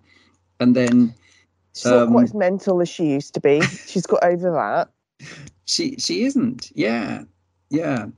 And I like that it set her up, and you thought it was going to go a certain way, but it doesn't alas pan out. Sadly. No. Which was good. I just see that was one of the things that annoyed me about it. I didn't like that bit. Oh, you wanted her to stick around? Well, not necessarily. I just wanted her to be different to how she was. I mean, I understand, like, given the time frame and stuff, she's got over it, and in a way of sorts, she hasn't really got over it, because she, spent the rest of her life on a mission to find him and kill him, which, it probably wasn't that difficult to find him. It's not like he was hidden away anywhere, for starters. Just little bits like that. I'm like, oh, no. Probably should have done best to have just written her out completely, not involved her at all. But then again, the other thing I didn't like about it was the other two girls. Oh, sure, yeah. and the other characters, you know, I'm for one, like, had a little bit of a party when they did the bus massacre, because they all deserved it, really, didn't they? Completely. Yeah, absolutely. Yeah. And I think, you know, as usual, it did the whole, it just gets a bit too far-fetched at the end. You know, Leatherface is an old person now. He's practically a pensioner. Yes. The whole bit in the room with it wasn't really a lake or a well or something in it. I didn't really buy all that either, but I did like the very, very end. I thought they ended it very well, especially along the lines of the gore and stuff. Oh, the ending's great, isn't it? Because it does that thing of saying, "Oh, right, that's all wrapped up nicely," Final and then, girl, oops. yeah. Yeah, I thought that was fantastic, because it does that. It does also mean that it then ends like the original on a note of kind of screaming hysteria. Yeah, true. And of course, the visual quote of him in a different kind of way, swinging his chainsaw around. Yeah. No, I thought it was fun.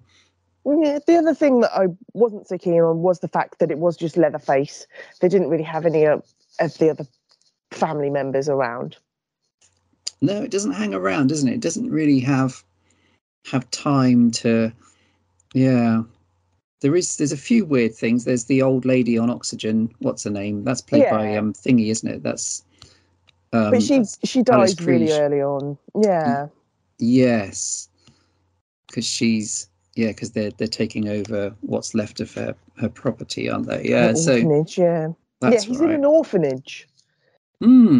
He's 70 odd years old. He's not quite let go or flown the nest. No.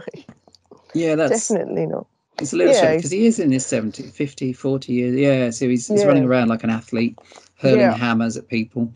Yeah, exactly. I mean, I don't quite know what I was expecting. I mean, pensioner Leatherface would probably not be quite as daunting. Following along behind with his Zimmer frame, dragging a chainsaw along.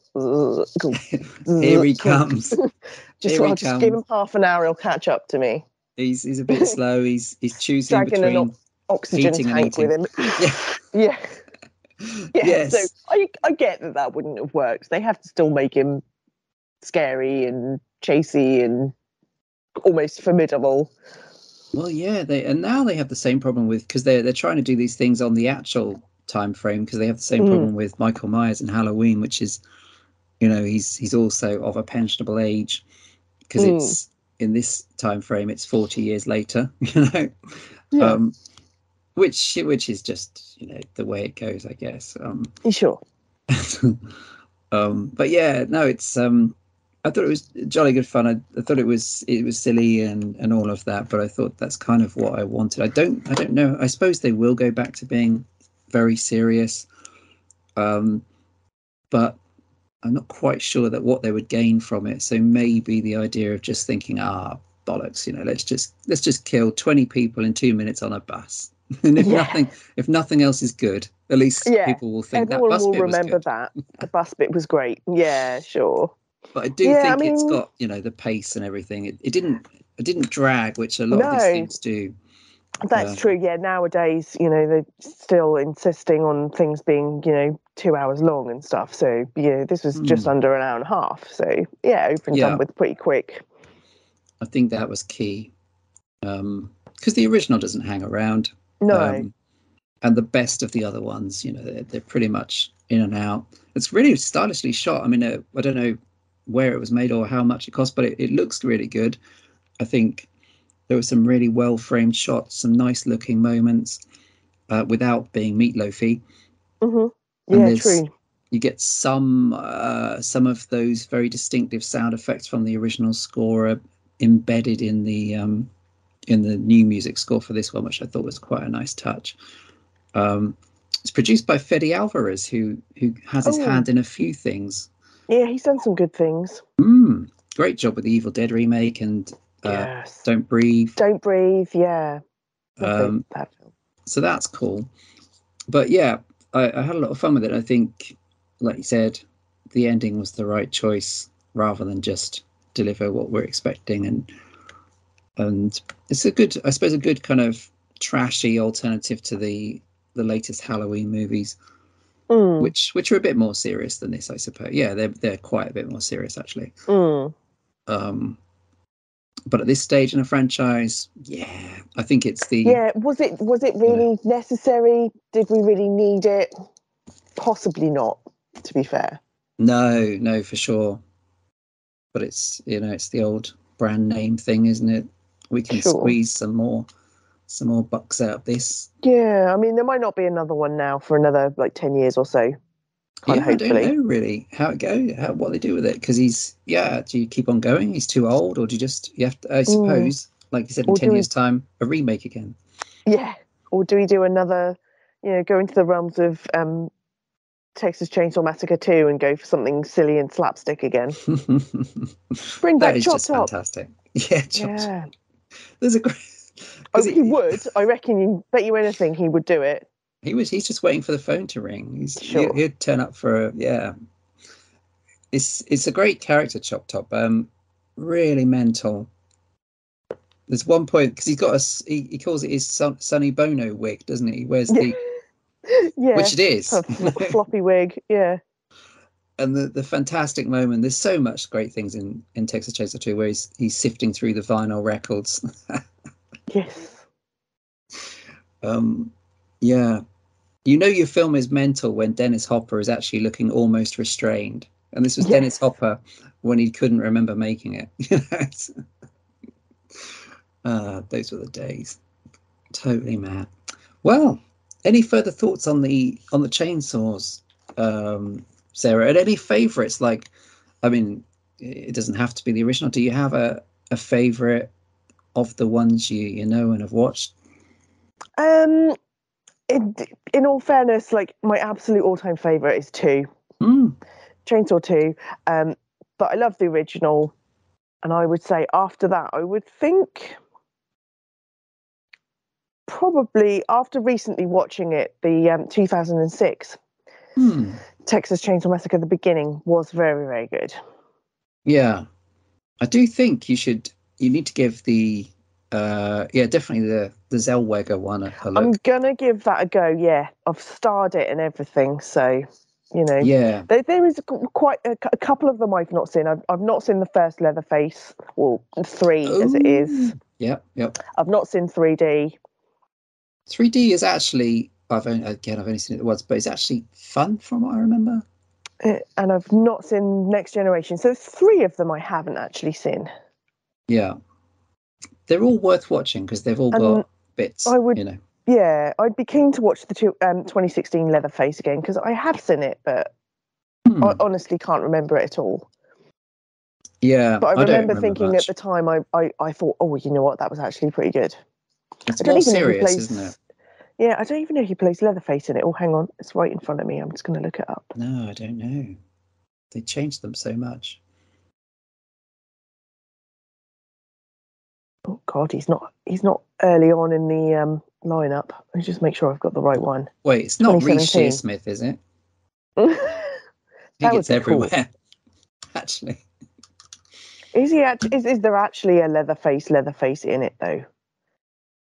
Well, it's him as a. Is he called he starts Leatherface? Off young, and they then, haven't. He's probably called Jebediah or something. Oh, there is a Jebediah. Yeah. Yeah, because I think at some stage that was established as his name. I don't know in how many movies, but... Oh, I can't find it anywhere. Yeah, I'm going to have to rewatch it because I'm really not remembering very much about it at all. No. Yeah, that's the thing. They kind of blend into one, the more of them there are. Yeah. I'm sure as soon as I start watching it, I'll be like, oh, God, yeah, I remember now. Yeah. Because I did the same with the beginning when I watched it last night. I'd forgotten I actually had it. I was looking through my stuff going, what Texas Chainsaw stuff do I actually own? I was like, bloody hell, I've got the beginning. I didn't even remember this one. I started watching it. I was like, oh, yeah, I remember it now. Yeah, I did like that one when it was in the old cinemas. Do you have a kind of lineup favorites, top 5? Well, predictably, movies. Yeah, predictably it would be definitely the original as the all-time great, but 2 would definitely be number 2. You know, there's no question about it. That's the Tobe Hooper ones are at a league of their own, because everything else is kind of really fun at the most, I suppose, is damning it with slight praise. But after that, I'm not sure. I like bits and pieces of all of the others, I suppose. And my memory was stronger of the beginning, so maybe that one and the most recent Netflix one as far as entertaining goes. And there are good parts of the 1990 Leatherface. It's just not as a whole, it's not nearly as much fun as the other ones. And the remake from 2003 I really liked originally, and this time not as much, but it's still fun. You know, it's still fun. Yeah. Again, it's got a couple of really, really good moments in it. What are the effects like in the 1990 Leatherface? Oh, they're quite good. I mean, because sometimes they can be annoyingly awfully dodgy that kind of time. From memory, I think the 1990 Leatherface is KMB. Amazing. The only thing is, as I said, there is the unrated version, which still seems relatively tame. So I'm not sure if some of the gore was just lost, but what there is really good. And because it's them, you know, they were doing some of the best stuff. And Texas Chainsaw Next Generation, not nearly as gory from memory. It's more about the novelty factor of seeing Matthew McConaughey with a fake leg dragging around and chasing people with hammers. But the Texas Chainsaw 3D is really gory from memory. And they're all worth a look. Hooray. We shall get you trained up on all of these bits and bobs. So many of them. Gosh. Well, that's it, I think, Sarah. That's, you know, we've done our time with the chainsaws, and no doubt we'll come back to them in one way or shape or form another time. But next time, we have something just as exciting. You won't believe it. But we're going to be talking about zombie. Not actually zombies. Not the Cranberries song, which of course is great. Oh, thank God. Let go. And Dolores forever. But actually, Rob Zombie. Rob Not Zombie. his real name. His first name's Jeff, I think. Yes, Rob Zombie. As a director, obviously, depending on your personal taste, he's a very, very good musician chap too. But we're going to be next time looking at his sometimes overlooked, the opposite of overrated. Overlooked films. So we're going to be looking at, he's not made that many, but he's made a good few. House of a Thousand Corpses, Devil's Rejects, and Three from Hell being a trilogy. The 2 Halloween films he made, Haunted World of Super El Bisto, bit of a novelty, 31, and Lords of Salem. I think that's the full caliber. We're doing it because he's currently either making or wrapping up The Munsters, which is an interesting departure for him. I know he's tried to do different things at different points. Like he was going to do a blaxploitation thing called Tyrannosaur, I think, at one stage, and he was going to do a remake of The Blob as well. There was a few things, wasn't there? Lots of rumours going around about what he was doing, which is interesting. And I always read that he hates, you know, he had a real bad time with the producers on the Halloween films and stuff like that. So I think he's probably had his fair share of duff experiences with the money men in Hollywood, but some interesting films to chew over. So we'll be doing that in episode 29, which will be available at the end of April. Crumbs. So yeah, that's about it from us, Sarah. Yeah. Time to go and shackle ourselves in for another weekend. Another weekend of self-flagellation. Absolutely. Excellent. Well, thanks for listening, everybody.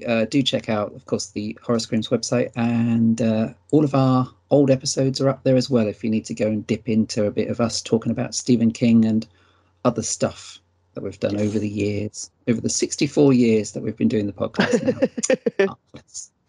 At least. Longest running. It is, yes. Very big in Belgium, apparently. So, yes. Thanks for listening, everybody. It's good night from me. And it's good night to you, Sarah. So yes, thank you very much, everyone. I hope you enjoyed the rest of your month, and we will see you on the next episode. Marvelous. Thanks, Sarah. See you next time, folks. Bye.